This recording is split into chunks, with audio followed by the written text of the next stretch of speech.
মস্তানি কিচেনে সকলকে স্বাগত জানাই। আজ আমি দেখাতে চলে এসেছি ঘুগনিটাকে গরম করে নিতে হবে আর দিয়ে দেবো এর মধ্যে তেল।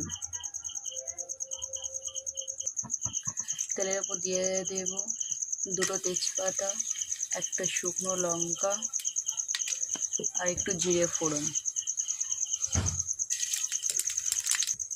এবার এর মধ্যে দিয়ে দেবো পেঁয়াজ কুচিগুলো।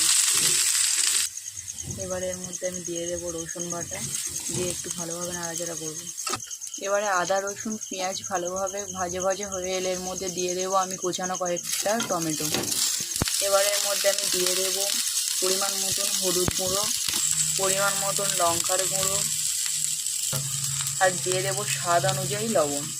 দিয়ে এগুলোকে ভালোভাবে কষিয়ে নেব। দেখতেই পাচ্ছ যে আমার মশলাটা ভালোভাবে কষানো হয়ে গেছে। এবারে আমি দিয়ে দেবো আগে থেকে সেদ্ধ করে রাখা আলু আর মটরগুলোকে।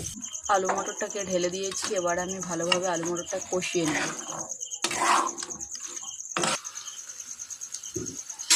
দেখতেই পাচ্ছ যে আলু মটরটা আমার ভালোভাবে কষানো হয়ে গেছে। এবার আমি এর মধ্যে দিয়ে দেবো গরম জল। এবারে দেখতেই পাচ্ছ আমার ঘুগনিটা ফুটে এসেছে। এবার আমি এর মধ্যে দিয়ে দেবো বেসন গোলা, দিয়ে ভালোভাবে নাড়াচাড়া করবো কন্টিনিউ।